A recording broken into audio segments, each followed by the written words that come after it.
वाहिगुरु जी का खालसा वाहिगुरु जी की फतेह। माण मांगो ताण मांगो धन लत में सुत दे।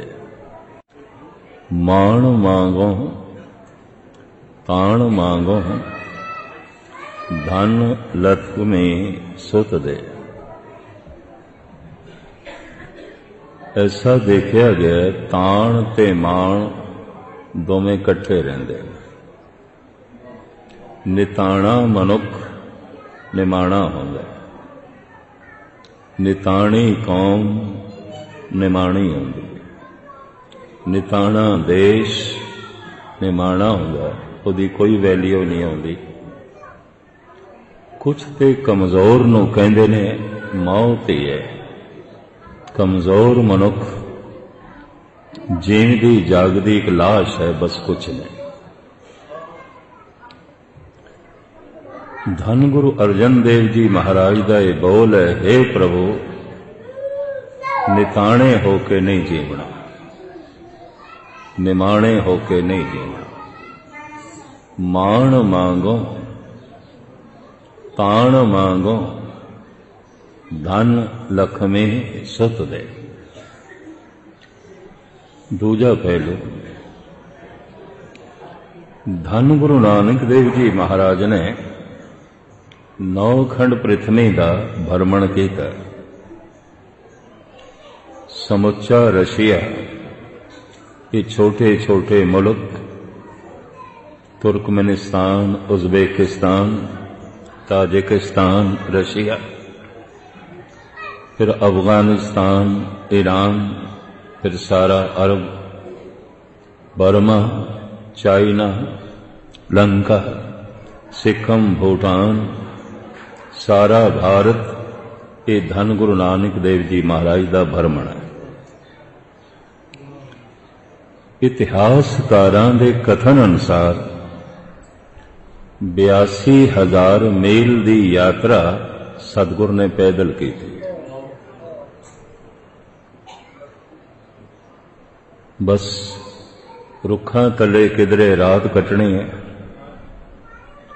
किधरे महलां दे सोना मिल गया, किधरे डगर ते रात कटी।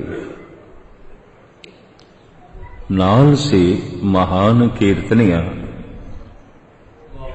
मर्दाना। कुछ लोगों ने मजाक भरियां साखियां उस महापुरुष नाल जोड़ियां ने। मैं समझदा एक परम संत दी ये तोहीन है। असी कहंदे हां मर्दाना जगह जगह भुख दी गल करदा। जन्म साखी नूं पढ़ी है, 4 दिन ते वो नाल चलदा रहा, पानी पी के गुजारा करदा रहा। जद 5वें दिन धन गुरु नानक कहंदे ने कीर्तन सुना, तो वह कह देंदा है, बाबा या ते मेरा भी आधार नाम बना या फिर भोजन दे, तां ये रवाब वजेगी वरना नहीं। 4 दिन भुखा रह के ते कोई देखे, पर 3 दिन भुखा रह के भी वो कीर्तन सुनांदा रहे। रुखां तले रात कट के भी वो कीर्तन सुनांदा रहे। पैदल चल के भी वो कीर्तन सुनांदा रहा। अज ते हर तरह दियां सहूलतां होंदियां होइयां भी कीर्तनियां कोल कीर्तन नहीं रह गए। गुरु नानक देव जी महाराज ने मर्दाने नूं आख्या, जद तू कीर्तन करदा है उदों करता पुरख प्रगट होंदा है, जद तू कीर्तन सुनाना है उदों तू होना है, करता नहीं होंदा। जन्म साखी पढ़ना। जद तू कीर्तन करदा है करता पुरख प्रगट होंदा है, जद तू कीर्तन सुनाना है अंदर भावना होंदी है सुनाना है, उदों करता नहीं होंदा। ਕਾਸ਼ ਕਿਧਰੇ ਪਾਠ ਕਰਨ ਵਾਲਿਆਂ ਨੂੰ, ਕੀਰਤਨ ਕਰਨ ਵਾਲਿਆਂ ਨੂੰ, ਕਥਾ ਕਰਨ ਵਾਲਿਆਂ ਨੂੰ ਗੱਲ ਪਕੜਦੇ ਚਾ ਜਾਏ। ਕਟਕ ਦੀ ਗੱਲ ਹੈ, ਸਿਰਫ 2 ਹੀ ਬੰਦੇ ਬੈਠੇ ਸਨ ਤੇ ਬਾਬਾ ਬਲਵੰਤ ਸਿੰਘ ਨੇ ਸਟੇਜ ਤੇ ਬੈਠ ਕੇ ਬੰਦਨਾ ਸ਼ੁਰੂ ਕਰ ਦਿੱਤੀ, ਕਥਾ ਕਰਦੇ ਸਨ। ਉਦੋਂ ਮੈਂ ਨਾਲ ਸੀ। ਮੈਂ ਕਿਹਾ ਬਾਬਾ ਜੀ ਠਹਿਰ ਜਾਓ, ਸੰਗਤਾਂ ਤੇ ਆਈਆਂ ਨੇ। ਮੈਨੂੰ ਕਹਿਣ ਲੱਗੇ ਪੁਰਖਾ ਗੱਲ ਸਮਝਿਆ ਕਰ, ਕਥਾ ਕਰਨੀ ਹੈ, ਕਥਾ ਸੁਣਾਣੀ ਨਹੀਂ ਹੈ, ਕਰਨੀ ਹੈ। ਪ੍ਰਭੂ ਦੀ ਕਥਾ ਕਰਨੀ ਹੈ। ਕਥਾ ਕਰਨੀ ਹੋਵੇ ਬੰਦਗੀ ਬਣ ਜਾਂਦੀ ਹੈ, ਕਥਾ ਸੁਣਾਣੀ ਹੋਵੇ ਕ੍ਰਿਤ ਬਣ ਜਾਂਦੀ। ਕੀਰਤਨ ਕਰਨਾ ਹੋਵੇ ਇਬਾਦਤ ਬਣ ਜਾਂਦੀ ਹੈ, ਕੀਰਤਨ ਸੁਣਾਣਾ ਹੋਵੇ ਰੋਜ਼ੀ ਬਣ ਜਾਂਦੀ ਹੈ, ਰਿਜ਼ਕ ਬਣ ਜਾਂਦਾ ਹੈ। ਪਾਠ ਕਰਨਾ ਹੈ ਇਬਾਦਤ ਹੈ, ਪਾਠ ਸੁਣਾਣਾ ਹੈ ਧੰਦਾ ਹੈ, ਧੰਦਾ ਹੈ। खुशकिस्मत है कीर्तनिया, धंधा ते चलेगा, रिजक ते चलेगा, सिर सिर रिजक संभाहे ठाकर, काहे मन भव करया। रिजक दा ते दाता हो, ओदी चिंता की करने। अंदर मन दे जितना भाव बना लईए, पाठ करना इबादत बन जाएगा, पाठ सुनाना है धंधा बन जाएगा, कथा करनी है बंदगी बन जाएगी, कथा सुनानी है धंधा बन जाएगा, कीर्तन करना है बंदगी बन जाएगी, इबादत बन जाएगी, कीर्तन सुनाना है रिजक बन जाएगा, रोजी बन जाएगी, कृत बन जाएगी। मरदाने नूं साफ कह दिता सी गुरु नानक, जद तू कीर्तन करदा है करता प्रगट होंदा है, जब तू सुनाना है उदों तू ही आना है, करता नहीं आंदा। उदों ते मैनू ये जन्म साखी दे बोल समझ च नहीं आए सन ते उदों बाबा बलवंत सिंह दी गल भी समझ च नहीं आई सी। पुरखा मैनू अज कथा करनी है, करन दे, सुनानी नहीं है। तू भी नहीं सुननी ते ना सुन, चला जा। क्योंकि मैं कह दिता सी 2 ही ते बंदे बैठे हैं। थोड़े जिहा अभ्यासी लोगों की पकड़ दी जरूर आवेगी गल। खुशकिस्मत है कीर्तनिया, रिजक ते नाल चलेगा, और उहदा रिजक ऐसा है उहदे नाल बंदगी जुड़ी हुई है, इबादत जुड़ी हुई है। बहुत बड़ा खुशकिस्मत है। और खुशकिस्मती नूं समझदा कोई कोई है। 9 खंड पृथ्वी का गुरु नानक ने भरमण किया और भाई साहब कहते ने चलिया सोधन धरत लुकाई।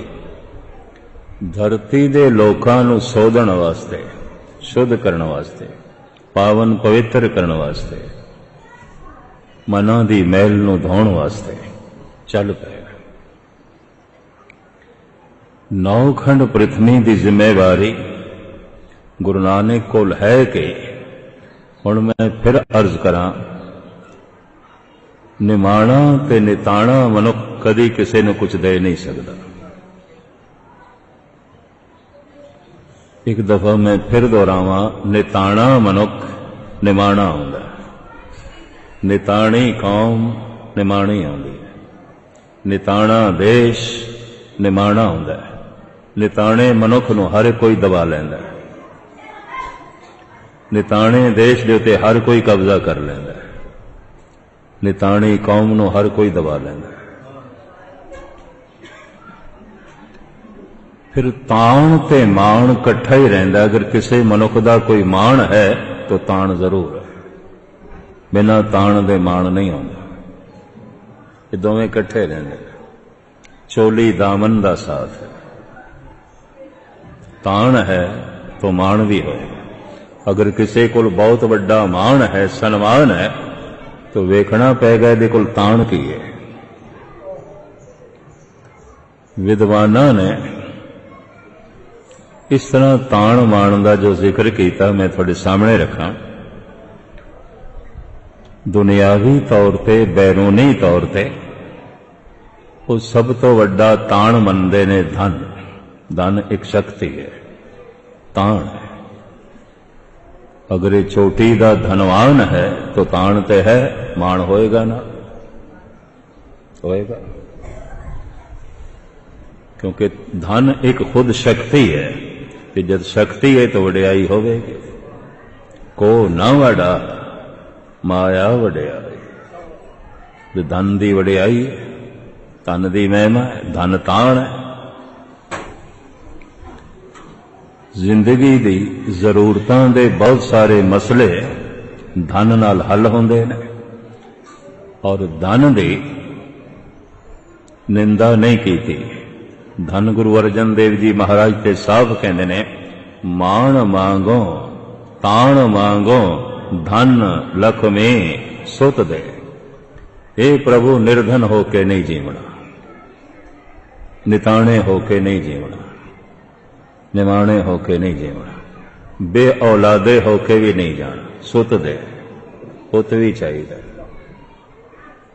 ਇਹ ਗੁਰੂ ਅਰਜਨ ਦੇਵ ਜੀ ਦਾ ਵਾਕ ਹੈ, ਮਾਣ ਮੰਗੋ ਤਾਣ ਮੰਗੋ ਧਨ ਲਖਮੀ ਸੁਤ ਦੇ। ਪ੍ਰਥਮ ਤਾਣ ਧਨ ਦਾ ਹੈ। ਬਾਹਰਲੀ ਦੁਨੀਆ, ਮਨੁੱਖ ਦੀ ਕੋਈ ਜ਼ਿੰਦਗੀ ਬਾਹਰ ਵੀ ਪਈ ਹੈ, ਇਹ ਬਾਹਰ ਦੀ ਜ਼ਿੰਦਗੀ ਧਨ ਤੋਂ ਬਿਨਾਂ ਨਹੀਂ ਸਵਰਦੀ, ਨਹੀਂ ਸਵਰਦੀ। ਧਨ ਇੱਕ ਬਹੁਤ ਵੱਡੀ ਸ਼ਕਤੀ ਹੈ, ਤਾਣ ਹੈ, ਇਸ ਵਾਸਤੇ ਮਾਣ ਨਾਲ ਹੋਵੇਗਾ। ਹੁਣ ਦੇਖੀਏ, ਗੁਰੂ ਨਾਨਕ ਨੂੰ ਆਪ ਕੋਈ ਚੋਟੀ ਦੇ ਧਨਵਾਨ ਨਹੀਂ ਨੇ। ਮੈਂ ਤੇ ਜਦ ਜਨਮ ਸਾਖੀ ਪੜ੍ਹਦਾ, ਸਤਿਗੁਰਾਂ ਨੇ ਰਬਾਬ ਲੈਣੀ ਸੀ ਤੇ ਰਬਾਬ ਸੀ 2 ਰੁਪਏ ਦੀ। ਸਤਿਗੁਰ ਕੋਲ 2 ਰੁਪਏ ਨਹੀਂ ਸਨ ਤੇ ਪਿਤਾ ਪਟਵਾਰੀ ਨੇ ਦੇਣੇ ਨਹੀਂ, ਇਹ ਵੀ ਸਤਿਗੁਰ ਨੂੰ ਪਤਾ ਸੀ, ਪਤਾ ਸੀ। ਪਹਿਲੇ 20 ਰੁਪਏ ਵਿਗਾੜ ਕੇ ਆ ਗਿਆ, ਹੋਰ ਵਿਗਾੜੇਗਾ। ਉਹਨੇ ਦੇਣੇ ਨੇ, ਪਰ ਰਬਾਬ ਤੇ ਲੈਣੀ ਹੈ। ਬੇਬੇ ਨਾਨਕੀ ਨੂੰ ਆਖਿਆ, ਬੇਬੇ 2 ਦਮੜੇ ਦੇ, ਰਬਾਬ ਲੈਣੀ। ਜਨਮ ਸਾਖੀ ਦੀ ਕਥਾ।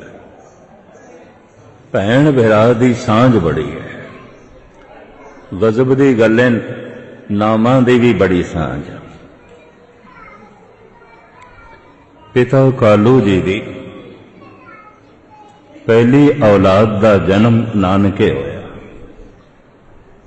ਬੱਚੀ ਨੂੰ ਨਾਨੀ ਨੇ ਚੁੱਕਿਆ, ਆਖਿਆ ਤੇ ਨਾਨਕਿਆਂ ਦੀ, ਇਹ ਤੇ ਅਸੀਂ ਰੱਖਾਂਗੇ, ਦੇਣੀ ਨੇ ਨਾਨਕਿਆਂ ਦੀ।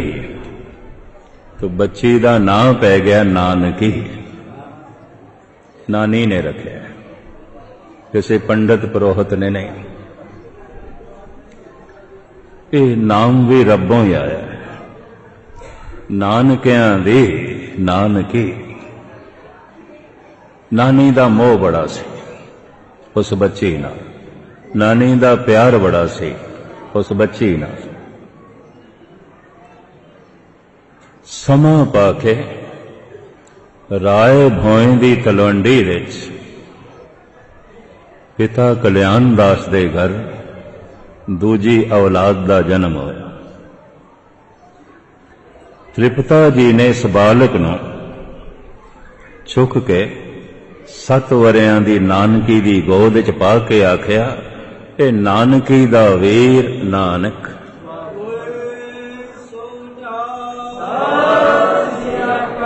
एक नाम नानी ने रखा है, एक नाम मां ने रखा है, नानक नानकी।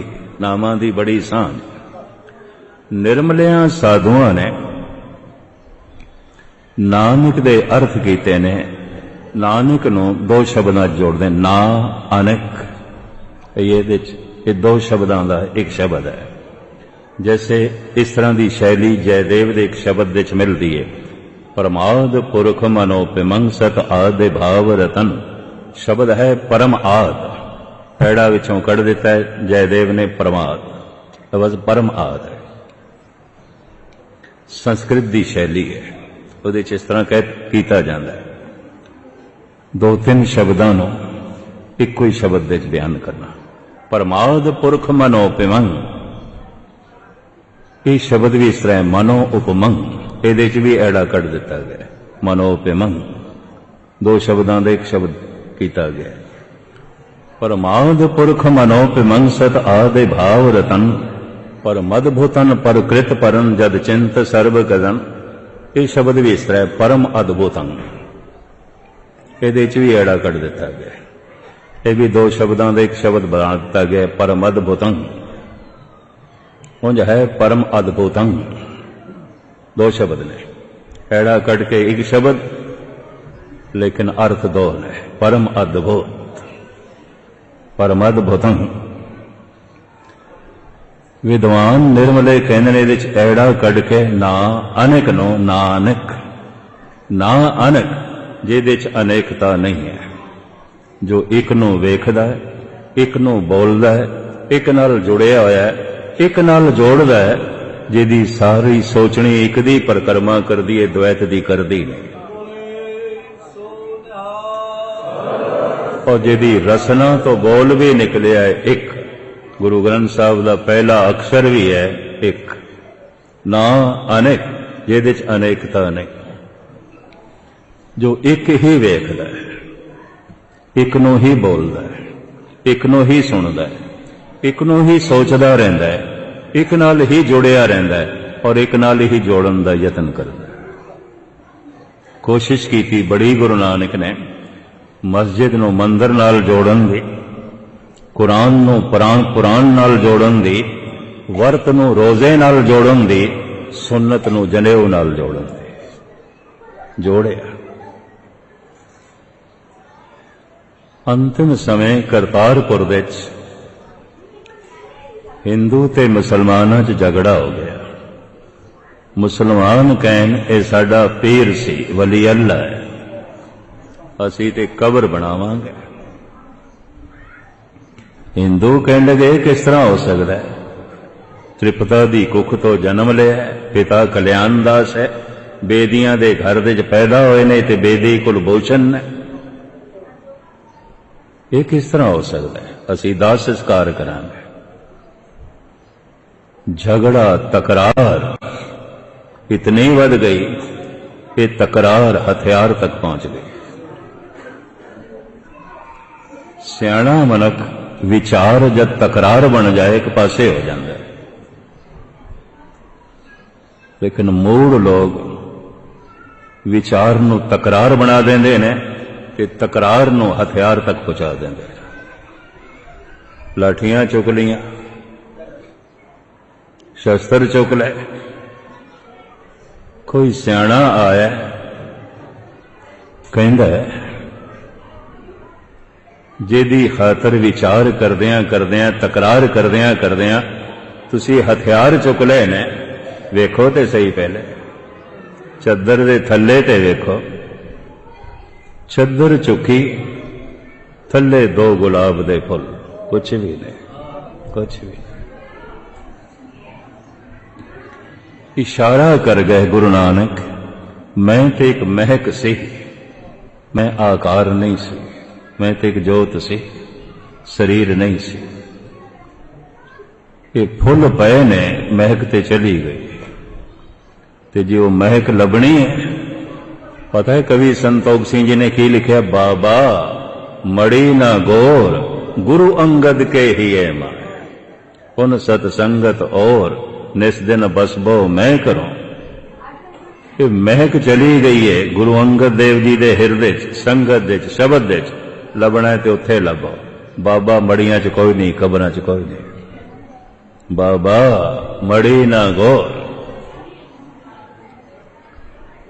हथियार ते झुक गए, लेकिन विचार चल रही है। तकरार ते ठंडी पै गई, पर विचार ते चल रही है। इन्हां विचारवाना ने की कीता, आखिया इंज करदे आ, नानक नूं वंडना ते बड़ा औखा सी, नहीं वंड सके, महक सी, चली गई गुरु अंगद देव जी दे हिरदे। गुरु नानक दी चद्दर नूं वंडदे हां। चद्दर दे दो टुकड़े कीते। जिस जगह करतारपुर दे चद्दर दे दो टुकड़े कीते, उसे ही थां तो देश दे भी दो टुकड़े होए।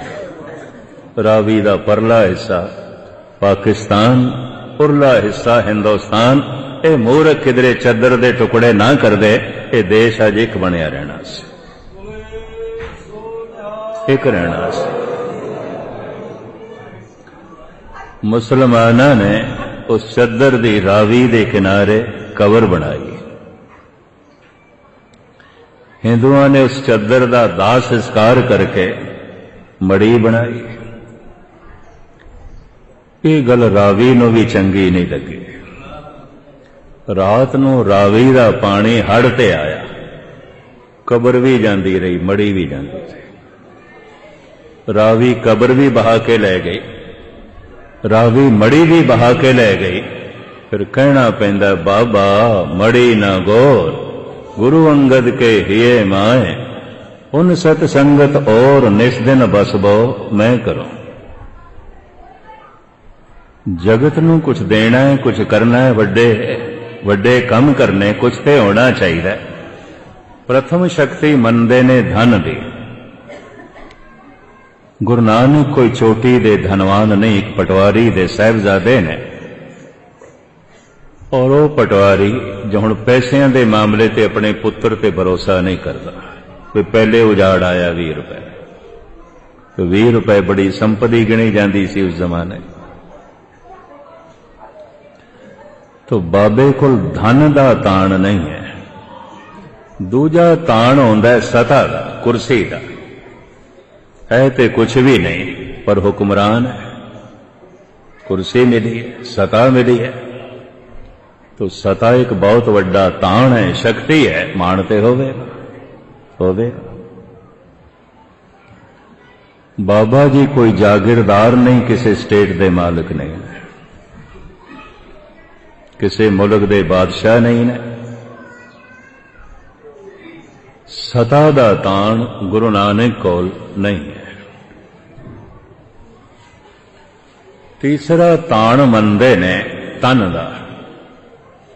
जनाब चित्रकार सोभा सिंह ने जो गुरु नानक की तस्वीर बनाई है, कवि संतोख सिंह की लिखत नाल मेल बिल्कुल नहीं खाती। और सिंह साहब ज्ञानी चेत सिंह कहते सन गलत तस्वीर बनाई है। मदरा जिहा शरीर गुरु नानक दा, पतला दुबला जिहा शरीर, जिहड़ा रोज 10-20 मील पैदल चलता होवे, इन्ना भारी भरकम शरीर हो ही नहीं सकता। मदरा जिहा शरीर सी, पतला दुबला शरीर सी, तहमत बंदे सन, उपर छोला पहनते सन, विंगी टेढ़ी दस्तार लपेट लेंदे सन किसानां दी। यही कुछ कवि संतोख सिंह जी ने लिखे। ये जिहड़ी तस्वीर असीं देखदे हां, ये सोभा सिंह की कल्पना है, ये चित्रकारां की कल्पना है। शरीर बाबा जी का मदरा, पतला दुबला, क्योंकि भरमण बड़ा, हर वक्त चलना ते नाम दे आसरे ते तन नूं चलाई जाना। 4-4 दिन नहीं है अंत ना सही। ब्रह्म ज्ञानी का भोजन ज्ञान, भोजनं गोपाल कीर्तनं अलिप माया जल कमल रहते। महाराज ने पूरन पुरख का एक लक्षण लिखा है, गुरु अर्जन देव जी ने, भोजनं गोपाल कीर्तनं अलिप माया जल कमल रहते। मैनू ख्याल आया, गोपाल दा कीर्तन भोजन ये किस तरह हो सकता? तन नूं ते भोजन चाहिए, पर भोजनं गोपाल कीर्तनं।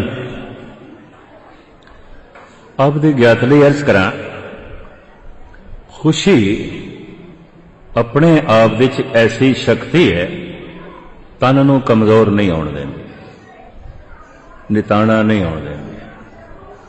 बहुत कुछ मनुख खांदा है, पौष्टिक गिजा खावे, कुछ ते खावे, पर अंदर चिंता है ते गम है, ये थोथा ते खोखा होवेगा, कुछ भी नहीं। इनू गुरु अर्जन देव जी महाराज इस तरह बयान करते हैं, अजा भोगंते कंद मूलंग बसंते समीप के हरे, संस्कृति श्लोक। अजा कहते ने बकरे नूं, अजा भुगंते कंद मूलं, बकरे नूं चंगे चंगे कंद मूल चंगे पदार्थ रज के खिला दईए ते फिर बन दईए शेर दे कोल। अजा भुगंते कंद मूलं बसंते समीप के हरे, फिर बन दईए केहर शेर दे कोल। खादा पीता विचारे दा सारा निकल जाता है। सतगुरु कहना की चाहते ने, तत्र गते संसारे नानक हर कसोग व्यापतंग। खांदा है पींदा है खुशियां माणदा है मनुख, अंदर सोग बनिया ही रहिंदा है, चिंता बनी रहिंदी है कि खुशी चली ना जाए, ये सुख चला ना जाए, ये जीवन चला ना जाए, ये जवानी चली ना जाए, तो चिंता बनी रहिंदी। फिर मनोचिंतक भी कहते ने, गमगीन मनुख दुखी मनुख बहुत खांदा है, बहुत खांदा है, अंदर खालीपन महसूस करता है, उन्होंने हर अद्धे घंटे बाद कुछ चाहिए। ये जिहड़े पंज ज्ञान इंद्रिय ने ते पंज विकार ने, किसी किसी मनुख दे अंदर एक इंद्रा प्रधान होंदा है, एक विकार भी प्रधान होंदा है। इहदा यह मतलब नहीं कि बाकी विकार नहीं होंदे, बाकी होंदे ने, बाकी उस एक दे जेर साया होंदे ने। किसी दे अंदर हंकार प्रधान होंदा है, बाकी चार उहदे जेर साया होंदे ने। उहदी फितरत दसेगी, उहदा उठना बैठना दसेगा, उहदी बोल चाल दसेगी, उहदा व्यवहार दसेगा, हंकार प्रधान मनुख है। किसी किसी दे अंदर लोभ प्रधान होंदा है, बाकी चार उहदे जेर साया होंदे ने। उहदा व्यवहार दसेगा निरा ही लोभी है, निरा ही लोभी। मेरे नाल एक सज्जन दरबार साहब दे दर्शन करन गया, कहंदे ज्ञानी जी ऐ सोना ऐ सोना ऐ सोना ऐ देखो ऐ देखो। मैं कहा इत्थे आके कमबख्ता तेन यही कुछ दिखाई दे रहा और कुछ भी नहीं, और कुछ भी नहीं। लोभी नूं धन दिखाई देगा हर पासे, हर पासे। जिवें भुखे नूं पुछीए दो ते दो की हुंदा, कहंदा चार रोटियां, और की है। लोभ प्रधान है, उसका व्यवहार दसेगा, उसका उठना बैठना दसेगा, बाकी भी चार होंगे उहदे जेर असर होंगे, पर लोभ प्रधान। जिस दे अंदर काम प्रधान है, बाकी भी चार होंगे, उहदे जेर साया, उहदा व्यवहार दसेगा। जैसे मैं अर्ज की है, वो पतंगे की तरह कभी इधर उड़ेगा कभी उधर उड़ेगा, चैन नहीं आएगा। कदी एक दीवे ते कदी दूजे दीवे, कदी एक लो ते कदी दूजे लो। इंज कह लो जिवें पतंगा आवारा होंदा है, कामी ते महान आवारा ही होंदा है, कुछ भी नहीं होंदा, आवारा होंदा है। उहदा व्यवहार दस देंदा, उहदी तर्ज जिंदगी दस देंदी है। ये काम प्रधान मनुख है। इसी तरीके दे नाल इंद्रियां दे चों किसी दे कन प्रधान होंदे ने, किसी दी जबान, किसी दी अखां, किसी दी नासका, किसी दी खलड़ी। ये भी मैं अर्ज कर दिया। ये जिहड़ा दौर लंघ रहा है, चूंकि अंदर सोग वध गया, चिंता वध गई है, भावें बाहरों संपन्नता आ गई है, अंदरों ते कंगालता आ गई है। चलो मैं इस तरह बयान भी करा।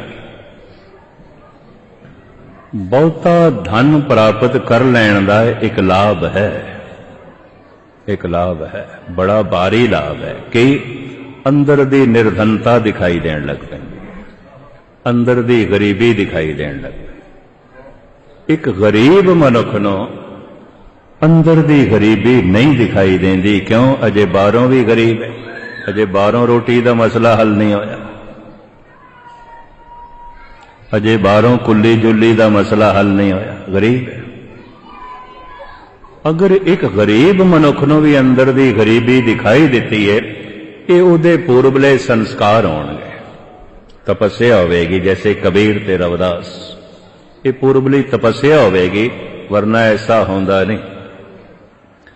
पर एक चोटी दे धनवान मनुख नूं भी अंदर दी गरीबी नहीं दिखाई देती, तो विद्वान कहते ने उहदे कोल दिल दिमाग नहीं होवेगा, पत्थर ही होवेगा, पत्थर ही होवेगा, कुछ भी नहीं। बहुता ज्ञान प्राप्त कर लैण दा एक लाभ है कि अंदर दी मूर्खता दिखाई देण लग पैंदी। मैं की जानदा, कुछ भी नहीं। जितना उसका बाहर दा ज्ञान वधदा है उतनी उसके अंदर गल आ जाती है कि जानन नूं ते जगत दे च बहुत कुछ पिया है, अंदरों अज्ञानी बन जा, कुछ भी नहीं जानता। इंज कह लो महान ज्ञानियों ने यही आखिया सी, कुछ नहीं जानते, कुछ नहीं जानते, कुछ भी नहीं जानते, कुछ भी पता नहीं। जान जान के ये जाने है कि कुछ नहीं जानते, समझ समझ के ये समझे है कि कुछ नहीं समझते। उस्ताद ज़ौक़ कहते भी ने, हम जानते थे कि इल्म से कुछ जानेंगे, पर जाना तो ये जाना कि ना जाना कुछ भी। कहता जान जान के मैं ये जाने है कि मैं कुछ नहीं जानता, समझ समझ के मैं ये समझे कि मैं कुछ नहीं समझता। की होया, सागर दे चों एक चम्मच पानी दी मिल भी गई तो की है, मनुख दा ज्ञान इस तो ज्यादा नहीं हो सकता। बहुता ज्ञान प्राप्त कर लैण नाल एक लाभ होंदा है, अंदर दा अज्ञान दिखाई देण लग पैंदा है। पर एक अज्ञानी मनुख नूं जो बाहरों पढ़ा लिखा कुछ भी नहीं, अंदर दी अज्ञानता दिखाई दिती है, ये पूर्वली तपस्या होगी, संस्कार होंगे, वरना ऐसा नहीं होता।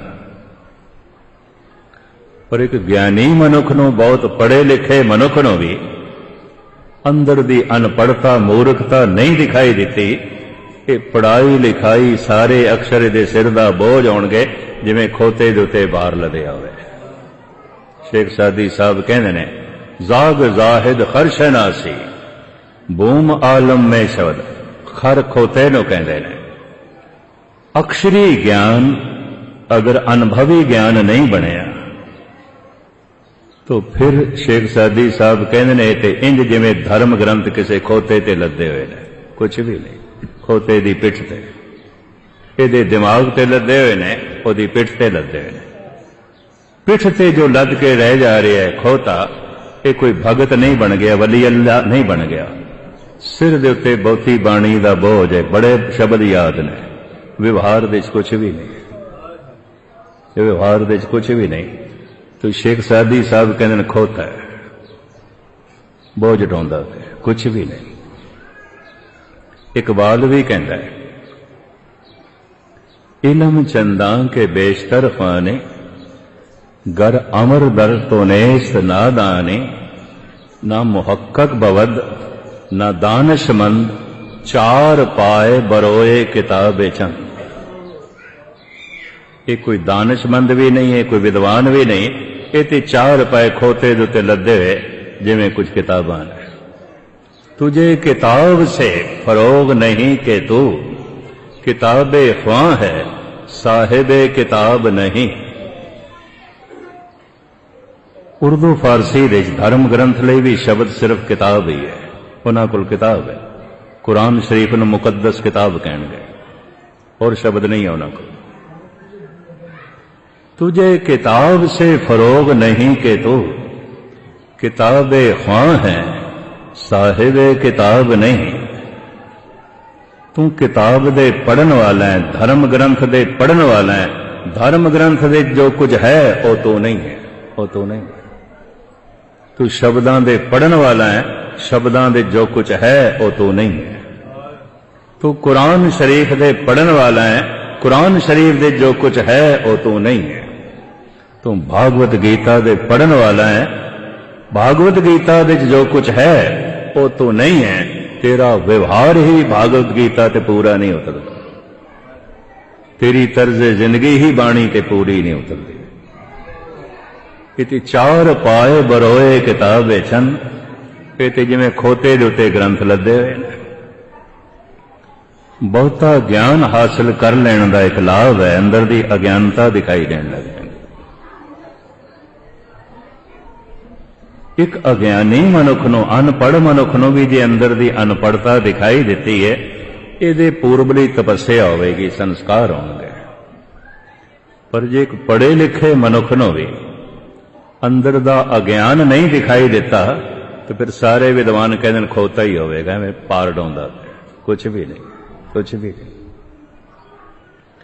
ਬਹੁਤੀ ਸ਼ਕਤੀ ਪ੍ਰਾਪਤ ਕਰ ਲੈਣ ਦਾ, ਤਾਕਤ ਪ੍ਰਾਪਤ ਕਰ ਲੈਣ ਦਾ, ਸਤਾ ਪ੍ਰਾਪਤ ਕਰ ਲੈਣ ਦਾ ਇੱਕ ਲਾਭ ਹੈ ਕਿ ਅੰਦਰ ਦੀ ਕਮਜ਼ੋਰੀ ਦਿਖਾਈ ਦੇਣ ਲੱਗ ਪੈਂਦੀ। ਇੱਕ ਕਮਜ਼ੋਰ ਮਨੁੱਖ ਨੂੰ ਅੰਦਰ ਦੀ ਕਮਜ਼ੋਰੀ ਨਹੀਂ ਦਿਖਾਈ ਦਿੰਦੀ। ਕਿਉਂ? ਅਜੇ ਵਿਚਾਰਾ ਬਾਹਰੋਂ ਕਮਜ਼ੋਰ ਹੈ, ਨਾ ਪਿੰਡ ਦਾ ਚੌਧਰੀ ਹੈ, ਨਾ ਸ਼ਹਿਰ ਦਾ ਚੌਧਰੀ ਹੈ, ਨਾ ਪ੍ਰਾਂਤ ਦਾ ਚੌਧਰੀ ਹੈ, ਨਾ ਮੁਲਕ ਦਾ ਚੌਧਰੀ ਹੈ, ਨਾ ਘਰ ਦਾ ਚੌਧਰੀ ਹੈ। ਘਰ ਵੀ ਇਹਦੀ ਕੋਈ ਗੱਲ ਨਹੀਂ ਮੰਨਦਾ, ਕੁਛ ਵੀ ਨਹੀਂ, ਕੁਛ ਵੀ ਨਹੀਂ। ਬੱਚੇ ਵੀ ਬਾਗੀ ਨੇ, ਪਤਨੀ ਵੀ ਬਾਗੀ ਹੈ, ਨਹੀਂ ਮੰਨਦੇ। ਇਹ ਤੇ ਅਜੇ ਘਰ ਦਾ ਹੀ ਚੌਧਰੀ ਨਹੀਂ ਬਣਿਆ, ਕੁਛ ਵੀ ਨਹੀਂ। ਇੱਕ ਕਮਜ਼ੋਰ ਮਨੁੱਖ ਨੂੰ ਅੰਦਰ ਦੀ ਕਮਜ਼ੋਰੀ ਨਹੀਂ ਦਿਖਾਈ ਦਿੰਦੀ। ਕਿਉਂ? ਅਜੇ ਬਾਹਰੋਂ ਕਮਜ਼ੋਰ ਹੈ। ਪਰ ਜੇ ਇੱਕ ਕਮਜ਼ੋਰ ਮਨੁੱਖ ਨੂੰ ਵੀ ਅੰਦਰ ਦੀ ਕਮਜ਼ੋਰੀ ਦਿਖਾਈ ਦਿੱਤੀ ਹੈ, ਇਸ ਦੀ ਪੂਰਬਲੀ ਤਪੱਸਿਆ ਹੋਵੇਗੀ, ਸੰਸਕਾਰ ਹੋਣਗੇ, ਵਰਨਾ ਇਸ ਤਰ੍ਹਾਂ ਨਹੀਂ ਆਉਂਦਾ। ਪਰ ਇੱਕ ਸ਼ਕਤੀਸ਼ਾਲੀ ਮਨੁੱਖ ਨੂੰ ਵੀ ਜੇ ਅੰਦਰ ਦੀ ਕਮਜ਼ੋਰੀ ਨਹੀਂ ਦਿਖਾਈ ਦਿੱਤੀ, ਤਾਂ ਇਹ ਜੜ ਬੁੱਧ ਹੋਵੇਗਾ, ਪੱਥਰ ਦਿਲ ਹੋਵੇਗਾ, ਕੁਛ ਵੀ ਨਹੀਂ, ਕੁਛ ਵੀ ਨਹੀਂ। ਸਿਕੰਦਰ ਨੂੰ ਇਹ ਕਮਜ਼ੋਰੀ ਦਿਖਾਈ ਦਿੱਤੀ ਸੀ। ਬਾਹਰ ਬੈਠਾ ਸੀ ਖੁੱਲੇ ਲਾਉਣ ਵਿੱਚ, ਉੱਡਦਾ ਹੋਇਆ ਕਊਆ ਉਸ ਤੇ ਬਿਠ ਕਰ ਗਿਆ। ਕਹਿੰਦਾ, ਲੈ ਕਾਦਾ ਸਿਕੰਦਰ ਮਹਾਨ, ਸਿਕੰਦਰ ਦਾ ਹੁਕਮ ਤੇ ਕਊਏ ਤੇ ਵੀ ਨਹੀਂ ਚੱਲਦਾ। ਇੱਕ ਕਊਆ ਵੀ ਬਿਠ ਕਰਕੇ ਚਲਾ ਗਿਆ। ਕਾਦਾ ਸਿਕੰਦਰ, ਹੁਣ ਮੈਂ ਕਊਏ ਦਾ ਕੀ ਵਿਗਾੜ ਸਕਦਾ, ਕੀ ਕਰ ਸਕਦਾ? ਉਹ ਤੇ ਉੱਡ ਕੇ ਚਲਾ ਗਿਆ, ਨੱਸ ਗਿਆ। ਸਿਕੰਦਰ ਦੇ ਕੱਪੜਿਆਂ ਨੂੰ ਖਰਾਬ ਕਰਕੇ, ਸਿਕੰਦਰ ਤੇ ਬਿਠ ਕਰਕੇ, ਸਿਕੰਦਰ ਤੇ ਹੁਕਮ ਤੇ ਕਊਏ ਤੇ ਵੀ ਨਹੀਂ ਚੱਲਦਾ। ਮਰਦੇ ਹੋਇਆਂ ਵੀ ਉਸਨੇ ਕਿਹਾ, ਕੀ ਸਿਕੰਦਰ ਜਿਹਦਾ ਹੁਕਮ ਮੌਤ ਤੇ ਨਹੀਂ ਚੱਲਦਾ, ਸਮੇਂ ਤੇ ਨਹੀਂ ਚੱਲਦਾ, ਕਾਲ ਤੇ ਨਹੀਂ ਚੱਲਦਾ। ਇੱਕ ਸ਼ਕਤੀਸ਼ਾਲੀ ਮਨੁੱਖ ਨੂੰ ਅੰਦਰ ਦੀ ਕਮਜ਼ੋਰੀ ਦਿਖਾਈ ਦੇਣ ਲੱਗ ਪੈਂਦੀ। ਇੱਕ ਕਮਜ਼ੋਰ ਮਨੁੱਖ ਨੂੰ ਅੰਦਰ ਦੀ ਕਮਜ਼ੋਰੀ ਨਹੀਂ ਦਿਖਾਈ ਦਿੰਦੀ। ਕਿਉਂ? ਅਜੇ ਬਾਹਰੋਂ ਕਮਜ਼ੋਰ ਹੈ। ਪਰ ਜੇ ਇੱਕ ਕਮਜ਼ੋਰ ਮਨੁੱਖ ਨੂੰ ਵੀ ਅੰਦਰ ਦੀ ਕਮਜ਼ੋਰੀ ਦਿਖਾਈ ਦਿੱਤੀ ਹੈ, ਇਹਦੀ ਪੂਰਬਲੀ ਤਪੱਸਿਆ ਹੋਵੇਗੀ, ਸੰਸਕਾਰ ਹੋਣਗੇ, ਵਰਨਾ ਇਸ ਤਰ੍ਹਾਂ ਹੁੰਦਾ ਨਹੀਂ ਹੈ। ਤੋ ਮੈਂ ਅਰਜ਼ ਕਰਾਂ, ਬਾਬਾ ਕੋਈ ਸਤਾਧਾਰੀ ਨਹੀਂ ਹੈ, ਕਿਸੇ ਸਟੇਟ ਦੇ ਮਾਲਕ ਨਹੀਂ ਹੈ, ਹੁਕਮਰਾਨ ਨਹੀਂ ਹੈ। ਬਾਬਾ ਜੀ ਕੋਈ ਚੋਟੀ ਦੇ ਧਨਵਾਨ ਵੀ ਨਹੀਂ ਹੈ। ਇਹ ਵੀ ਮੈਂ ਅਰਜ਼ ਕਰਦਾ ਹਾਂ। ਤੀਸਰੀ ਸ਼ਕਤੀ ਆਉਂਦੀ ਹੈ ਤਨ ਦੀ। ਤੋ ਬਾਬਾ ਜੀ ਸਰੀਰ ਕਰਕੇ ਕੋਈ ਪਹਿਲਵਾਨ ਵੀ ਨਹੀਂ ਹੈ। ਇਹ ਵੀ ਮੈਂ ਅਰਜ਼ ਕਰਦਾ। ਕੋਈ ਬਾਰੀ ਬਰਕਮ ਸਰੀਰ ਹੋਵੇ ਪਹਿਲਵਾਨਾਂ ਵਰਗਾ, ਇਸ ਤਰ੍ਹਾਂ ਦੀ ਕੋਈ ਗੱਲ ਨਹੀਂ। ਮੈਂ ਦੇਖਿਆ ਪਹਿਲਵਾਨਾਂ ਦੇ ਵੀ ਜਲੂਸ ਨਿਕਲਦੇ ਨੇ, ਉਹਨਾਂ ਦੇ ਵੀ ਚੇਲੇ ਆਉਂਦੇ ਨੇ। ਹਰ ਮੁਲਕ ਵਿੱਚ ਉਹਨਾਂ ਨੂੰ ਬੜੇ ਬੜੇ ਲਕਬ ਮਿਲਦੇ ਨੇ। ਸਾਡੇ ਦੇਸ਼ ਵਿੱਚ ਕਈਆਂ ਨੂੰ ਮਿਲੇ ਭਾਰਤ ਕੇਸਰੀ ਪਹਿਲਵਾਨ। ਹੁਣ ਮੈਂ ਕਿਹਾ ਹੈ ਕੀ ਇਹਦੇ ਕੋਲ? ਕੁਛ ਨਹੀਂ, ਸਿਰਫ ਤਨ ਦੀ ਸ਼ਕਤੀ ਹੈ। ਔਰ ਦਾਰਸ਼ਨਿਕ ਮਨੋਚਿੰਤਕ ਤੇ ਐਸਾ ਕਹਿੰਦੇ ਨੇ, ਜਿਹਦਾ ਸਾਰਾ ਸਮਾਂ ਤਨ ਨੂੰ ਸ਼ਕਤੀਸ਼ਾਲੀ ਬਣਾਉਣ ਵਿੱਚ ਲੱਗ ਜਾਂਦਾ ਹੈ। ਪੌਸ਼ਟਿਕ ਗਿਜ਼ਾ ਖਾਣੀਆਂ, ਫਿਰ ਐਕਸਰਸਾਈਜ਼ ਕਰਨੀ, ਵਰਜਿਸ਼ ਕਰਨੀ, ਬਹੁਤੀ ਸਰੀਰ ਨੂੰ ਸੁਡੋਲ ਬਣਾਉਣਾ, ਤਾਕਤਵਰ ਬਣਾਉਣਾ। ਐਸਾ ਮਨੁੱਖ ਦਿਮਾਗੀ ਤੌਰ ਤੇ ਕਮਜ਼ੋਰ ਰਹਿ ਜਾਂਦਾ ਹੈ। 99% ਜਿਹੜੇ ਪਹਿਲਵਾਨ ਆਉਂਦੇ ਨੇ ਮਹਾਮੂੜ ਆਉਂਦੇ ਨੇ। ਕਿਧਰੇ ਮੈਂ ਇਸ ਦੀ ਵਿਆਖਿਆ ਸੀਸਗੰਜ ਸਾਹਿਬ ਕਰ ਰਿਹਾ ਸੀ, ਚੰਗੀ ਤਰ੍ਹਾਂ ਯਾਦ ਹੈ। ਗਿਆਨੀ ਹੈਮ ਸਿੰਘ ਹੱਸਣ ਲੱਗ ਪਏ। ਉਹ ਪਹਿਲਵਾਨ ਮੇਰੇ ਕਮਰੇ 'ਚ ਆ ਗਿਆ। ਕਹਿੰਦਾ, ਗਿਆਨੀ ਜੀ ਤੁਸੀਂ ਪਹਿਲਵਾਨ ਨੂੰ ਮੂਰਖ ਕਹਿੰਦੇ? ਡੋਲੇ ਮੈਨੂੰ ਦਿਖਾਣ ਲੱਗ ਪਿਆ। ਮੈਂ ਕਿਹਾ ਸਾਫ਼ ਹੀ ਦਿਖਾਈ ਦਿੰਦਾ ਪਿਆ, ਹੁਣ ਡੋਲੇ ਮੇਰੇ ਸਾਹਮਣੇ ਪਟਕਾਉਂਦਾ, ਮੈਂ ਕੀ ਕਰ ਸਕਦਾ? ਤੇ ਤੂੰ ਮੇਰੇ ਨਾਲ ਲੜਨਾ ਚਾਹੁੰਦਾ, ਮੈਂ ਕਿੱਥੇ ਲੜ ਸਕਦਾ ਤੇਰੇ ਨਾਲ? ਹੁਣ ਮੂਰਤਾ ਨਹੀਂ ਤੇ ਹੋਰ ਕੀ ਹੈ? ਛੋਟੀ ਜਿਹੀਆਂ ਗੱਲ ਤੇ ਪਹਿਲਵਾਨ ਆਪੇ ਤੋਂ ਬਾਹਰ ਹੋ ਜਾਏਗਾ। ਅਕਲ ਤੇ ਹੁੰਦੀ ਨਹੀਂ ਉਹਦੇ। सारा समा तन की शक्ति बनाने दे उसका लग जाता है। तो मैं अर्ज करा बाबा जी कोई पहलवान भी नहीं, मैं फिर अर्ज करा दुबला पतला शरीर है, मदरा शरीर है, तहमत बनी हुई, लंबा चोला पहने, दस्तार लपेटी हुई, चलिया सोदन धरत लुकाई।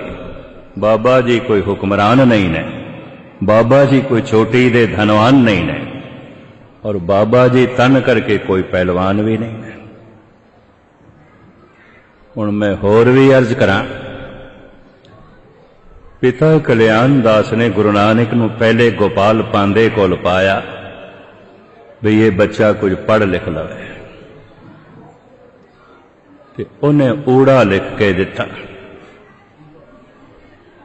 ये गुरु नानक ने लिपि अपनाई है, असीं इस वास्ते इसनूं गुरमुखी कहते हैं, वरना ये अखर गुरु नानक तो पहले दे ने। ये रशिया विच भी मिले ने, कुछ पुराने खंडरां विच लिखे हुए, वो खंडर 1500 साल दे पुराने हैं, उन्हां दीयां बकायदा तस्वीरां आ गई। इन्हीं अखरां विच 52 अखरी भगत कबीर ने भी लिखी, अपनी गल ऊड़े तो शुरू की थी। ये लिपि पहले दी मौजूद सी, गुरु नानक ने अपनाई, अपनाण करके दा नां गुरमुखी पै गया। गोपाल ने ऊड़ा लिख के दिता, आख्या नानक जी पढ़ो ऊड़ा। महाराज कहंदे ने इहदे अर्थ ते दसो। गोपाल कहंदा एक दो अक्षर मिल के जद पूरा शब्द बनता है फिर अर्थ आउंदे ने, कल्ले अक्षर दे अर्थ नहीं आउंदे। तो ये कल्ला जिहड़ा ऊड़ा है बेमैनी है, हाँ बेमैनी है, तो फिर बेमैनी अक्षर मैं नहीं पढ़ना। जिन्हां अखरां दा कोई अर्थ ही नहीं, संकेतक अर्थ ते हो सकते हैं, इशारा ते हो सकता है।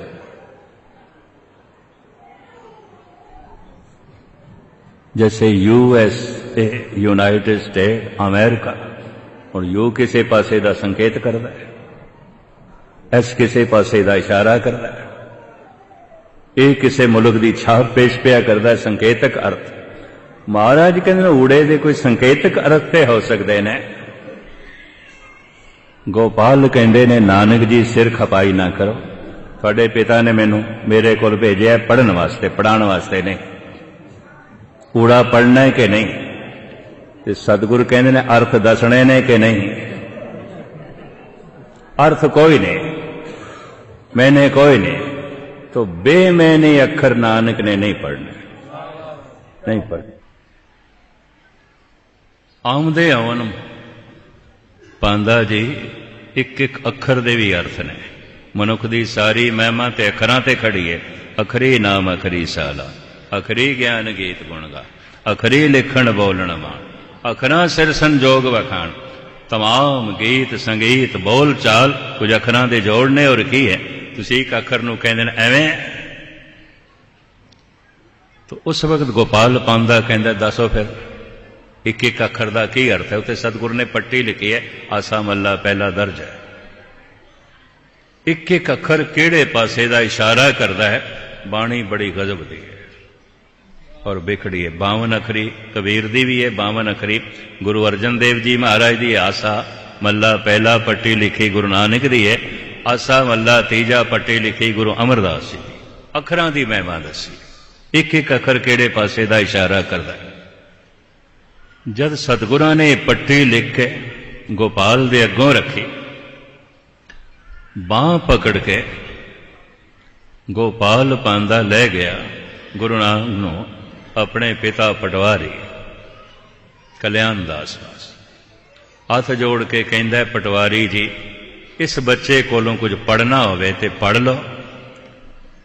ये धुर दरगाहों पढ़िया होया, ये रब दा पढ़ाया होया है, ये जगत नूं पढ़ाण वास्ते आया है। जे तुहाडी कोई प्रालब्ध चंगी होवे ते इहदे कोल पढ़ लो, इहदे कोल सिख लो। ये ते बड़ा कुछ जानदा है, बड़ा कुछ जानदा है। जिस ढंग दी आम दुनियावी विद्या अक्षरां दी, इस तरह दे डिग्रियां ते सतगुरु ने नहीं हासिल कीतियां सन। चतुर्वेदी, त्रिवेदी, दुवेदी, खट शास्त्री, श्री 108 इस तरह दीयां डिग्रियां नहीं सन सतगुरु। ਹਾਲਾਂਕਿ ਬੇਦੀਆਂ ਦੇ ਘਰ ਵਿੱਚ ਸਤਿਗੁਰੂ ਆਪ ਵੀ ਇਸ ਤਰ੍ਹਾਂ ਕਹਿੰਦੇ, ਨਾ ਹੋ ਜਤੀ ਸਤੀ ਨੈ ਪੜਿਆ। ਕਹਿੰਦਾ ਆਪਾਂ ਇਸ ਤਰ੍ਹਾਂ ਦੀ ਪੜ੍ਹਾਈ ਨਹੀਂ ਪੜ੍ਹੀ। ਅਨੁਭਵੀ ਗਿਆਨ ਹੈ, ਅਨੁਭਵੀ, ਬੜਾ ਭਾਰੀ। ਅਕਸ਼ਰੀ ਗਿਆਨ ਇਸ ਤਰ੍ਹਾਂ ਹੁੰਦਾ ਹੈ, ਹੌਜ਼ ਦਾ ਪਾਣੀ ਪਿਆ ਪਿਆ ਗੰਦਾ ਹੋ ਸਕਦਾ ਹੈ, ਬਦਬੂਦਾਰ ਹੋ ਸਕਦਾ ਹੈ। ਅਨੁਭਵੀ ਗਿਆਨ ਇਸ ਤਰ੍ਹਾਂ ਹੁੰਦਾ ਹੈ, ਝਰਨੇ ਦਾ ਪਾਣੀ ਪਹਾੜਾਂ ਦਾ ਸੀਨਾ ਚੀਰ ਕੇ ਜਲ ਨਿਕਲਿਆ, ਨਿਰਮਲ ਨਿਰਮਲ ਧਾਰਾ, ਅਨੁਭਵੀ ਗਿਆਨ। ਚਲੋ ਸੁਭਾਵਿਕ ਗੱਲ ਆ ਗਈ ਹੈ ਤਾਂ ਮੈਂ ਕਹਿ ਦਿਆਂ, ਕੈਲਗਰੀ ਕੈਨੇਡਾ ਦੇ ਇੱਕ ਸ਼ਹਿਰ ਵਿੱਚ ਮੈਂ ਕਿਧਰੇ ਕਹਿ ਬੈਠਾ, ਅਕਸ਼ਰੀ ਗਿਆਨ ਇੰਝ ਆਉਂਦਾ ਜਿਵੇਂ ਗੋਦ ਲਿਆ ਬੱਚਾ, ਤੇ ਅਨੁਭਵੀ ਗਿਆਨ ਇਸ ਤਰ੍ਹਾਂ ਹੁੰਦਾ ਹੈ ਜਿਵੇਂ ਕੁੱਖ ਤੋਂ ਜਨਮਿਆ ਬੱਚਾ। 10 ਮਹੀਨੇ ਦਾ ਗਰਭ ਧਾਰਨ ਕੀਤਾ ਹੈ ਇਸਤਰੀ ਨੇ, ਫਿਰ ਉਸ ਨੂੰ ਜਨਮ ਦਿੱਤਾ ਹੈ, ਪ੍ਰਸੂਤ ਦੀ ਪੀੜਾ ਤੋਂ ਲੰਘ ਕੇ। ਇੱਕ ਤੇ ਉਹ ਬੱਚਾ ਹੈ, ਇੱਕ ਉਹ ਬੱਚਾ ਕਿਧਰੋਂ ਗੋਦ ਲੈ ਲਿਆ। ਅਕਸ਼ਰੀ ਗਿਆਨ ਗੋਦ ਲਿਆ ਬੱਚਾ ਹੈ, ਅਨੁਭਵੀ ਗਿਆਨ ਕੁੱਖ ਤੋਂ ਜਨਮਿਆ ਬੱਚਾ ਹੈ। ਇਹ ਦੋਵੇਂ ਇੱਕ ਤਰ੍ਹਾਂ ਨਹੀਂ ਹੋ ਸਕਦੇ। ਰੱਬ ਦੀ ਨੇ ਕੁਝ ਪ੍ਰਭੂ ਨੇ ਮੇਰਾ ਦਿਮਾਗ ਇਸ ਤਰ੍ਹਾਂ ਚਲਾਇਆ, ਮੈਂ ਘੰਟਾ ਇਸੇ ਤੇ ਹੀ ਬੋਲਦਾ ਰਿਹਾ। ਕਮਰੇ 'ਚ ਬੀਬੀ ਆ ਗਈ, ਬੱਚਾ ਉਸਦੇ ਕੋਲ, ਬਾਅਦ ਵਿੱਚ ਪਤਾ ਚੱਲਿਆ ਪ੍ਰਿੰਸੀਪਲ ਹੈ। ਮੈਨੂੰ ਕਹਿਣ ਲੱਗੀ, ਮਸਕੀਨ ਜੀ, ਅਸੀਂ ਤੇ ਸਮਝਦੇ ਸੀ ਤੁਸੀਂ ਬਹੁਤ ਸਿਆਣੇ ਹੋਵੋਗੇ, ਪਰ ਅੱਜ ਮੈਨੂੰ ਅਫਸੋਸ ਹੋਇਆ। ਮੈਂ ਕਿਹਾ ਕਿਉਂ? ਤੁਸੀਂ ਕਹਿੰਦੇ ਹੋ ਕੁੱਖ ਤੋਂ ਜਨਮਿਆ ਬੱਚਾ ਤੇ ਗੋਦ ਲਿਆ ਬੱਚਾ ਇੱਕ ਨਹੀਂ ਆਉਂਦੇ। ਮੈਂ ਕਿਹਾ ਨਹੀਂ ਆਉਂਦੇ। ਕਹਿਣ ਲੱਗੇ, ਇਹ ਬੱਚਾ ਜੋ ਮੇਰੇ ਕੋਲ ਹੈ ਮੈਂ ਗੋਦ ਲਿਆ, ਇਹ ਰੋਂਦਾ ਹੈ, ਮੇਰਾ ਦਿਲ ਰੋਂਦਾ ਹੈ, ਇਹਦੀ ਹਰ ਲੋੜ ਦਾ ਮੈਂ ਖਿਆਲ ਰੱਖਦੀ ਹਾਂ, ਇਹ ਮੈਨੂੰ ਆਪਣੀ ਜਾਨ ਤੋਂ ਵੀ ਪਿਆਰਾ ਹੈ। ਤੁਸੀਂ ਕਿਸ ਤਰ੍ਹਾਂ ਕਹਿੰਦੇ ਹੋ ਗੋਦ ਲਿਆ ਬੱਚਾ, ਕੁੱਖ ਤੋਂ ਜਨਮਿਆ ਬੱਚਾ ਇੱਕ ਨਹੀਂ ਆਉਂਦਾ? ਮੈਂ ਕਿਹਾ ਹੱਦ ਹੋ ਗਈ, ਪੁਰਸ਼ ਸਰੀਰ ਹੁੰਦਿਆਂ ਹੋਇਆਂ ਵੀ ਮੈਨੂੰ ਅਨੁਭਵ ਹੈ ਕੁੱਖ ਜਨਮਿਆ ਬੱਚਾ, ਗੋਦ ਲਿਆ ਬੱਚਾ ਇੱਕ ਨਹੀਂ ਆਉਂਦਾ, ਪਰ ਤੂੰ ਇਸਤਰੀ ਦਾ ਤਨ ਰੱਖ ਕੇ ਵੀ ਇਹ ਬੋਧ ਨਹੀਂ ਰੱਖਦੀ। ਮੈਨੂੰ ਅਫਸੋਸ ਹੈ ਇਸ ਗੱਲ ਤੇ, ਮੈਨੂੰ ਤੇ ਇਸ ਗੱਲ ਤੇ ਅਫਸੋਸ ਹੈ। ਕਹਿਣ ਲੱਗੇ, ਮੈਨੂੰ ਸਪਸ਼ਟ ਕਰਕੇ ਦੱਸੋ। ਜਿਵੇਂ ਟੀਚਰਾਂ ਤੇ ਪ੍ਰਿੰਸੀਪਲਾਂ ਦੀ ਆਦਤ ਹੁੰਦੀ ਹੈ, ਹਰ ਇੱਕ ਨੂੰ ਬੱਚਾ ਹੀ ਸਮਝਣ ਲੱਗ ਪੈਂਦਾ, ਪੜ੍ਹਾਉਂਦੇ ਪੜ੍ਹਾਉਂਦੇ ਨਾ ਹਰ ਇੱਕ ਬੁੱਢੇ ਨੂੰ ਵੀ ਬੱਚਾ ਸਮਝਣ ਲੱਗ ਪੈਂਦੇ ਨੇ, ਤੇ ਡਾਂਟ ਕੇ ਗੱਲ ਕਰਨਾ ਆਦਤ ਬਣ ਜਾਂਦੀ ਹੈ। ਸਪਸ਼ਟ ਕਰਕੇ ਦੱਸੋ। 2-4 ਦਲੀਲਾਂ ਨਾਲ ਮੈਂ ਸਪਸ਼ਟ ਕੀਤਾ। ਕਹਿਣ ਲੱਗੇ, ਆਪਣੀ ਤਸੱਲੀ ਨਹੀਂ ਹੋਈ। ਤੇ ਮੈਂ ਕਿਹਾ ਠੀਕ ਹੈ, ਹੁਣ ਤੀਰ ਕਮਾਨ ਨਾਲ ਗੱਲ ਨਹੀਂ ਬਣੀ, ਤਲਵਾਰ ਨਾਲ ਗੱਲ ਨਹੀਂ ਬਣੀ, ਤੋਪ ਹੀ ਚਲਾਣੀ ਪੈਣੀ ਹੈ। ਮੈਂ ਗੱਲ ਸਾਰੀ ਹੈ। ਮੈਂ ਕਿਹਾ ਦੇਖੋ, ਕੁੱਖ ਜਨਮਿਆ ਬੱਚਾ, ਗੋਦ ਲਿਆ ਬੱਚਾ, ਅੰਤਰ ਹੈ। ਇੱਕ ਬੱਚਾ ਮਾਂ ਨੇ ਆਪਣੀ ਕੁੱਖ ਤੋਂ ਜਨਮ ਦਿੱਤਾ ਹੈ, ਪਰਸੋਂ ਪੀੜਾ ਸਹਾਰ ਕੇ। ਉਹ ਬੱਚਾ ਥੋੜਾ ਜਿਹਾ ਵੱਡਾ ਹੋ ਕੇ ਔਗਣਹਾਰਾ ਹੈ, ਗਲਤੀਆਂ ਕਰਦਾ ਹੈ। ਮਾਂ ਉਹਦੇ ਔਗਣਾਂ ਤੇ ਪਰਦਾ ਪਾਉਂਦੀ ਹੈ, ਦੂਜੇ ਨੂੰ ਨਾ ਪਤਾ ਚੱਲੇ, ਛੁਪਾਉਂਦੀ ਹੈ। ਬੱਚੇ ਨੂੰ ਛੁਪਾਉਂਦੀ ਹੈ, ਬੱਚੇ ਦੇ ਔਗਣਾਂ ਨੂੰ ਛੁਪਾਉਂਦੀ ਹੈ, ਉਹਦੇ ਔਗਣਾਂ ਤੇ ਪਰਦਾ ਪਾਉਂਦੀ ਹੈ। ਪੜੋਸੀਆਂ ਨੂੰ ਨਾ ਪਤਾ ਚੱਲੇ ਮੇਰਾ ਬੱਚਾ ਐਸਾ ਹੈ, ਬਰਾਦਰੀ ਨੂੰ ਨਾ ਪਤਾ ਚੱਲੇ ਮੇਰਾ ਬੱਚਾ ਐਸਾ ਹੈ, ਢੱਕਦੀ ਹੈ, ਉਹਦੇ ਔਗਣਾਂ ਤੇ ਪਰਦਾ ਪਾਉਂਦੀ ਹੈ। ਤੇ ਮੈਂ ਕਿ ਜਿਹੜਾ ਕੁੱਖ ਗੋਦ ਲਿਆ ਬੱਚਾ ਹੈ ਨਾ, ਕਿਧਰੇ ਵੱਡਾ ਹੋ ਕੇ ਮਾਂ ਬਾਪ ਨੂੰ ਤੰਗ ਕਰਨ ਲੱਗ ਪਵੇ, ਕੁਲ ਨੂੰ ਕਲੰਕਿਤ ਕਰਨ ਲੱਗ ਪਵੇ, ਘਰ ਨੂੰ ਦਾਗੀ ਕਰਨ ਲੱਗ ਪਵੇ, ਉਹੀ ਮਾਂ ਜਿਸ ਨੇ ਗੋਦ ਲਿਆ ਉਹੀ ਆਖੇਗੀ ਕਿਸ ਦਾ ਗੰਦਾ ਖੂਨ ਸੀ ਮੈਂ ਚੁੱਕ ਲਿਆਂਦਾ।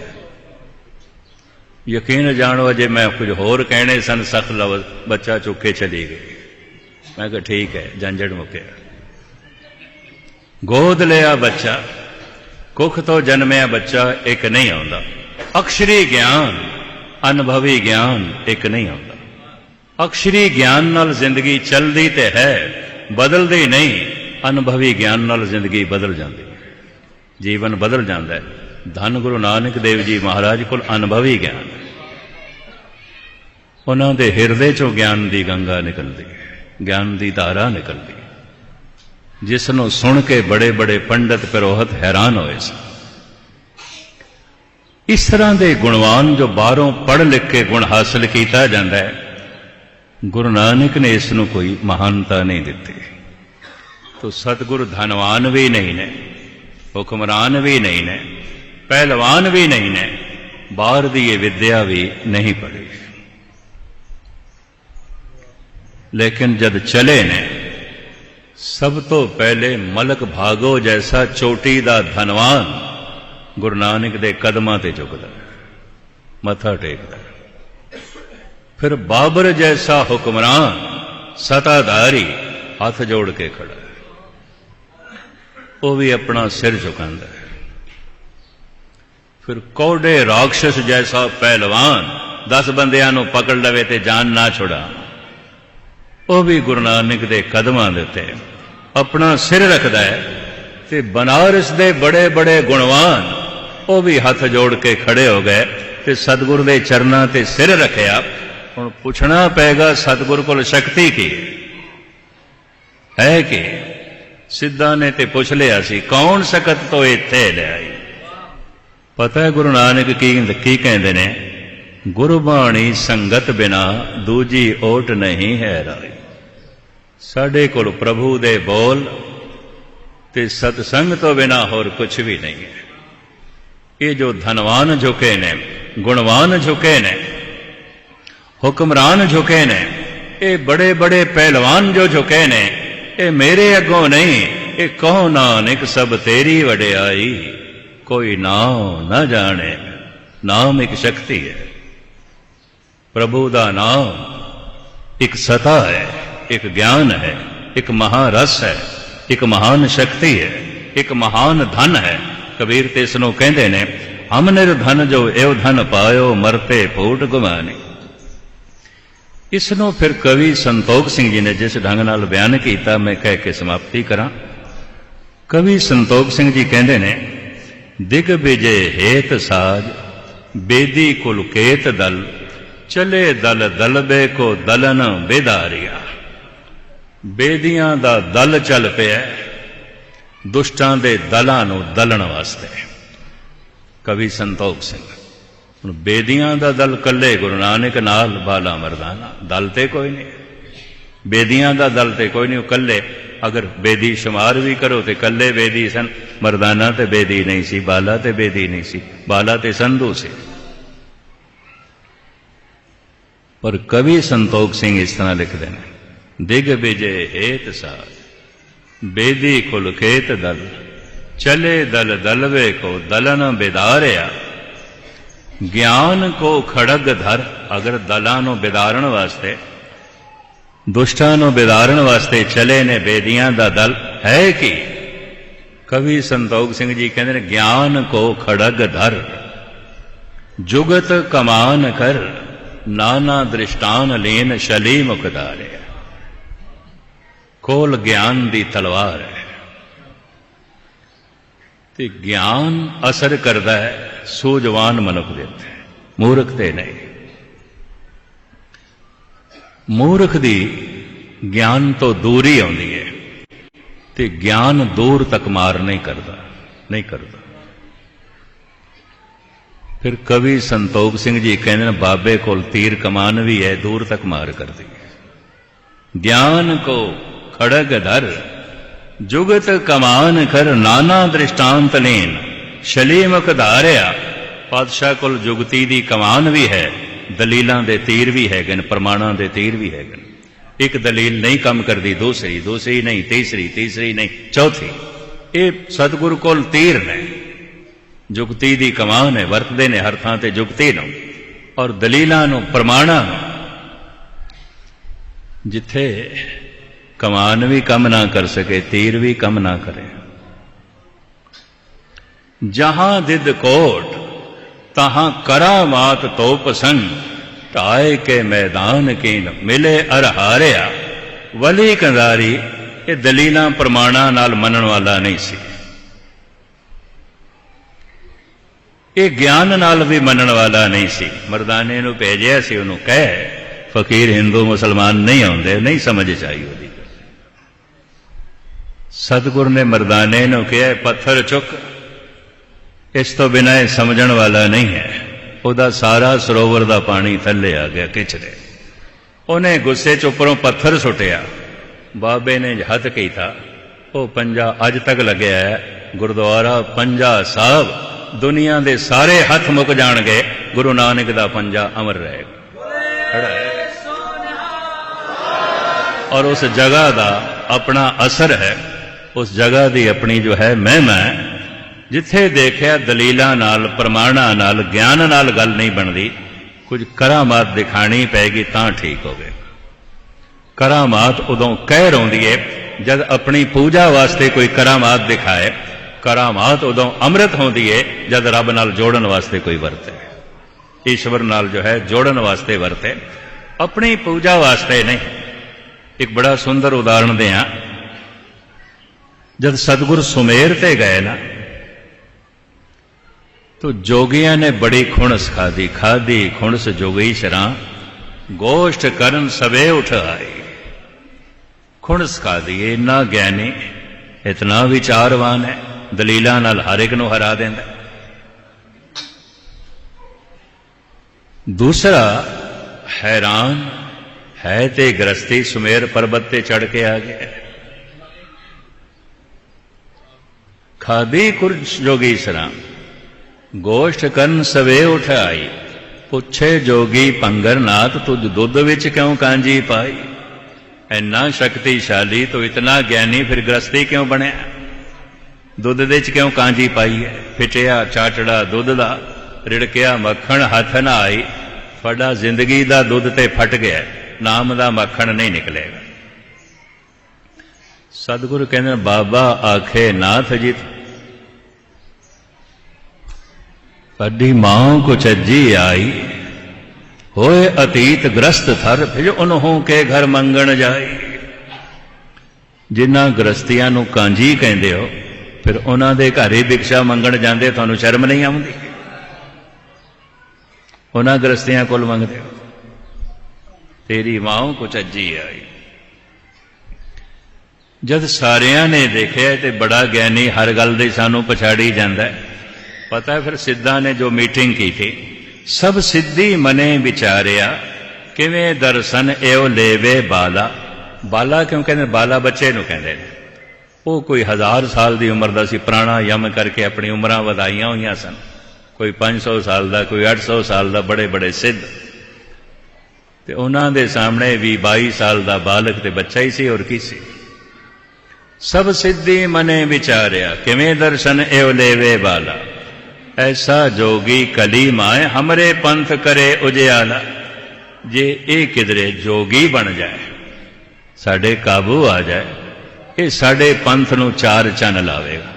बड़ा दलीलबाज है, बड़ियां जुगतियां ने, बड़ा ज्ञान है, गल करन दा बड़ा ढंग है, बहुत सारियां भाषावां दा ज्ञानी है। ये ते साडे पंथ नूं चार चन लावेगा। पर सारे सोचते ने इहनूं बनाईए किवें जोगी, किवें प्रभाव पाईए।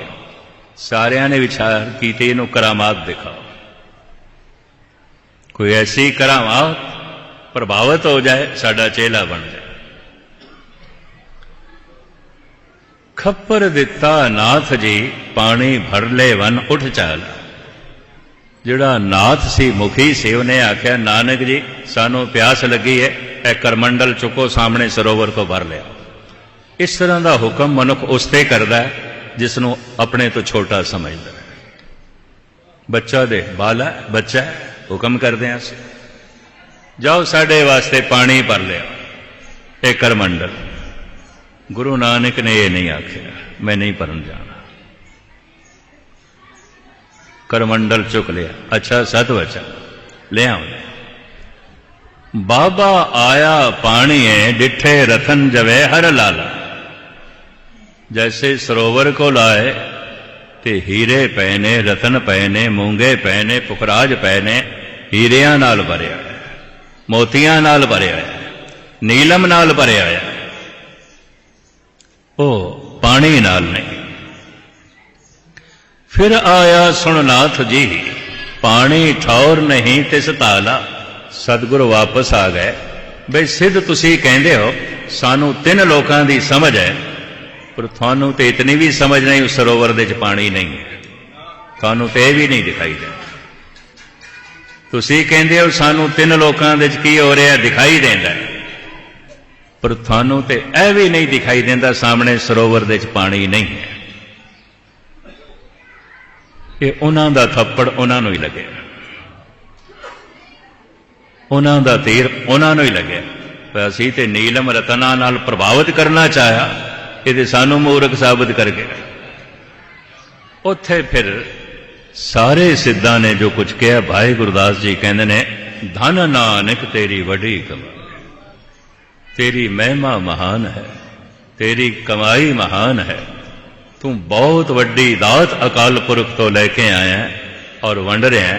ये सारे जोगी सतगुरु नूं सजदा करते हैं, ब्राह्मण हरिद्वार दे और बनारस दे गुणवान मथा टेकते हैं, और मलुक भागो जैसा धनवान सजदा करता है, बाबर जैसा हुक्मरान परिक्रमा करता है, और कौड़े राक्षस जैसा पहलवान हाथ जोड़ के खड़ा हो जाता है। सारियां शक्तियां अगों झुकदियां ने। गुरु नानक देव जी महाराज कहते हैं साडे कोल नाम तो बिना और कोई शक्ति नहीं। नाम एक ऐसी सता है, नाम एक ऐसी शक्ति है, नाम एक ऐसा आनंद है, नाम एक ऐसा ज्ञान है, नाम एक ऐसा धन है जिहदे मिलदियां सब कुछ मिल जाता है, सब कुछ मिलता है। सब कुछ खुदा से मांग लिया, खुदा को मांग कर उठते नहीं हैं हाथ मेरे। इस दुआ के बाद सतगुरु रहमत करन सारियां दी झोली विच धन गुरु नानक देव जी महाराज अपने नाम दी अपने ज्ञान दी दात पान, ताकि सारियां इथों संगतां झोलियां भर के लै जान और अपनी जिंदगी नूं आनंदमई बना सकन।